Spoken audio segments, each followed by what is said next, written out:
La Pologne a commencé à renforcer la défense de sa frontière orientale après la décision de se retirer de la Convention d'Ottawa, le traité international de 1997 qui interdit l'utilisation des mines terrestres. Son mouvement, qui est directement lié à la situation sécuritaire dans la région, surtout après l'agression russe en Ukraine, vient après plusieurs avertissements lancés l'année dernière.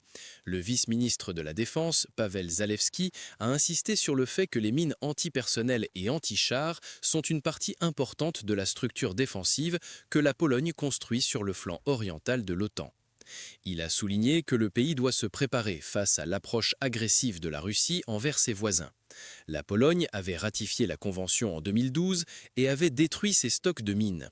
Cependant, après le début de la guerre en Ukraine, Varsovie a annoncé en 2025 qu'elle prévoyait de se retirer de l'accord avec d'autres pays comme la Finlande, l'Estonie, la Lettonie, la Lituanie et l'Ukraine.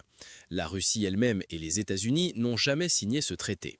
Selon les autorités polonaises, les mines seront commandées auprès d'entreprises locales et seront placées le long de la frontière avec la région russe de Kaliningrad et avec la Biélorussie. Cependant, elles ne seront activées que s'il existe un risque réel d'agression de la part de Moscou. Le Premier ministre Donald Tusk a déclaré que la Pologne serait en mesure de miner la frontière orientale en 48 heures en cas de besoin.